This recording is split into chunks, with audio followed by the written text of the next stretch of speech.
O ministro Gilmar Mendes assume o seu papel político e Eduardo Bolsonaro faz um alerta. Advogado de Trump afirma que Moraes pode ter uma condenação por WO. Escritora inglesa dá uma verdadeira aula ao seu colega ativista. E o escritor Marco Antônio Villa tem um ataque na Jovem Pan. Eu sou Marcelo Pontes e este é o Verdade Política, um canal que busca revelar o filme preto e branco da nossa política.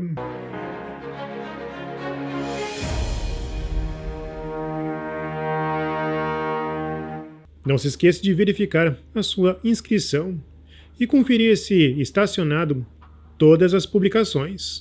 Hoje o Brasil é uma república usurpada, um governo que usou a força do Estado para fingir que fala pelo povo. Mas o povo nunca deu legitimidade a eles. As instituições que deveriam proteger o cidadão viraram condomínios de interesses próprios. E infelizmente, a cada denúncia, a indignação dura menos do que a propaganda do Jornal Nacional. Afinal, é tanta coisa errada que já condicionamos a nossa mente a acreditar que o novo normal é viver na UTI. E o Brasil não é dos brasileiros. Me indago se algum dia foi, pois a roda gira e continuamos sendo esfolados pelos mesmos personagens em um país que vale menos que uma banana. O resultado é sempre o mesmo. Um poder que se blinda. A impunidade se multiplica. E o brasileiro comum segue pagando a conta, com impostos, paciência e silêncio forçado. O STF, uma casa sem espelhos, gravou um vídeo defendendo a Constituição. Entretanto, a mesma rasgou a Constituição diversas vezes. Inclusive no próprio vídeo, defendendo a Constituição, houve um novo desrespeito à mesma. E, como sempre, gravíssimo. Ao bloquear os comentários na internet, o STF derruba 3 balizas da Constituição. Primeiro, violação da liberdade de expressão, o artigo 5º da Constituição Federal.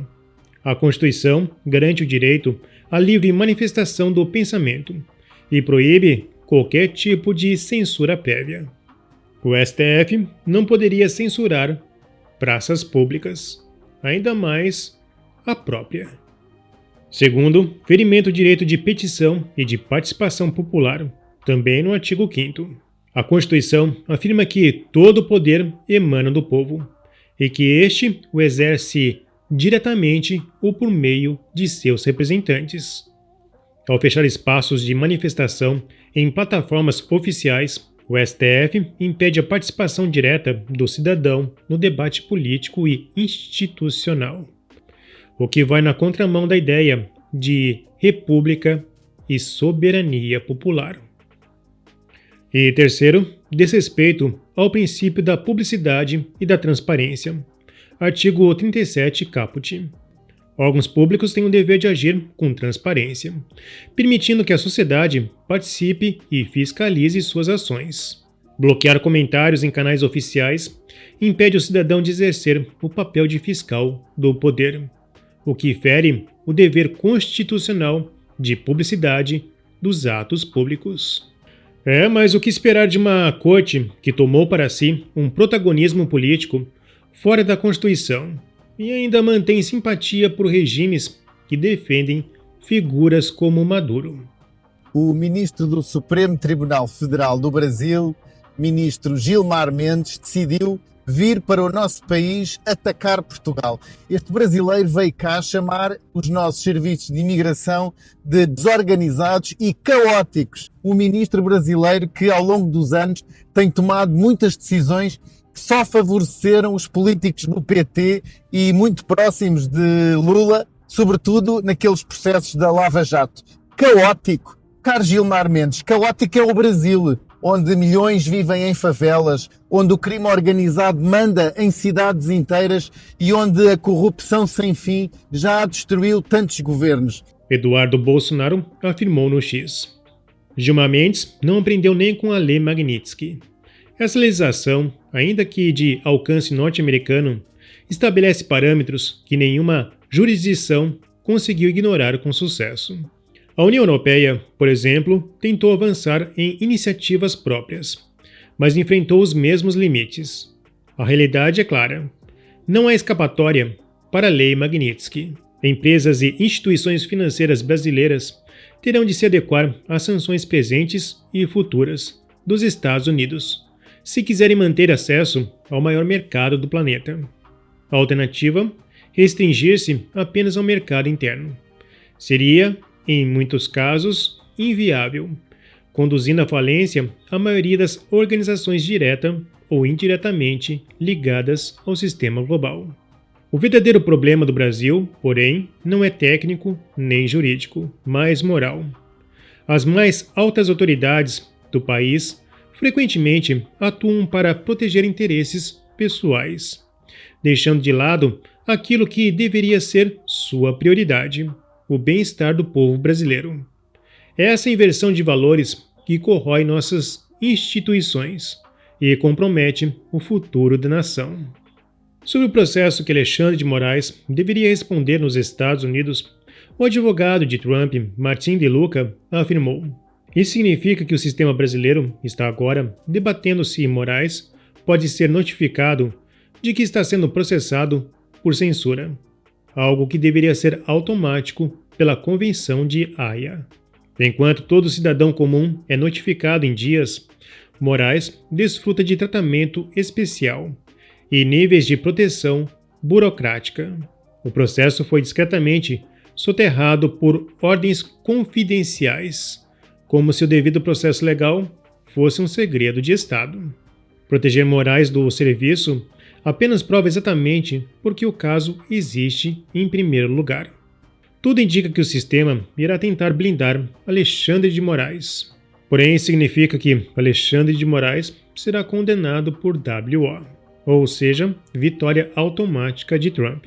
E com certeza, isso pode deixar as coisas mais complicadas para o ministro. Porque mesmo que troque de presidente, uma condenação interna vai reforçar a Magnitsky. E também não podemos esquecer da Europa. Na Itália, as denúncias de seu ex-assessor estão ganhando corpo. Eu já passei pela audiência, foi fantástica. Acho que a minha expressão aqui de estudo de como foi muito bom.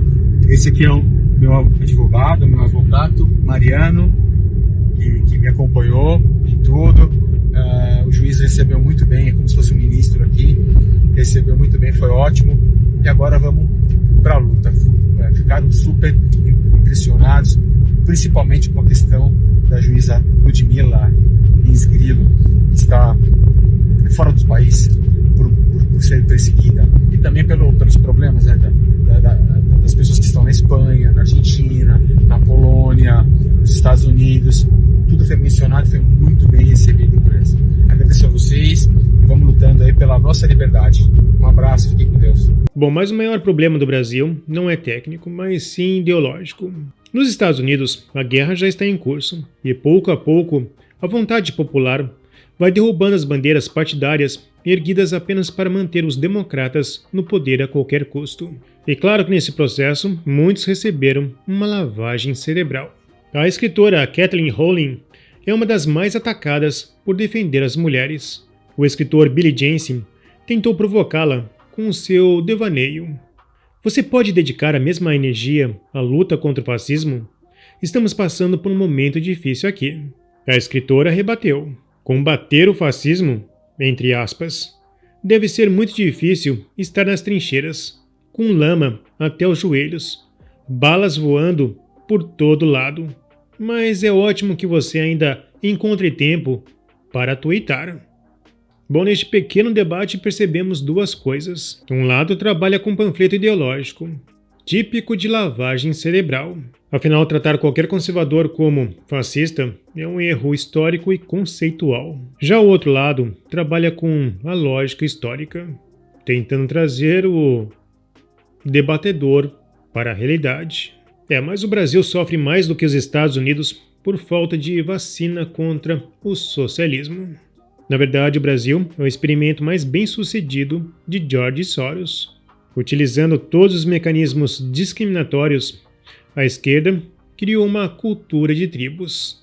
Um exemplo, brasileiros que se dizem afrodescendentes querem monopolizar aspectos culturais que nem são deles, como o samba.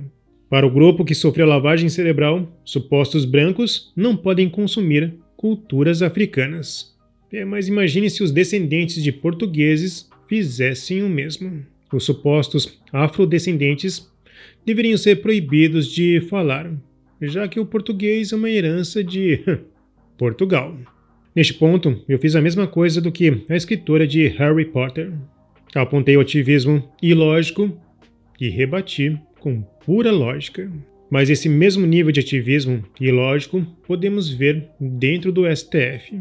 Eles não usam a Constituição, eles usam argumentos ativistas para discriminar um grupo.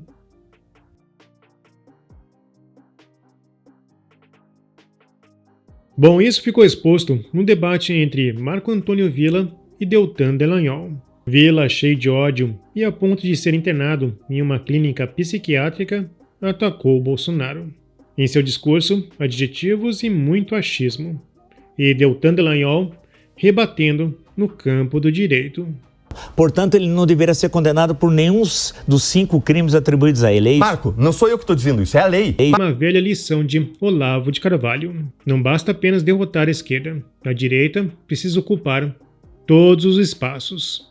Do contrário, continuaremos girando na mesma roda, sempre controlados pelos mesmos que sempre nos controlou.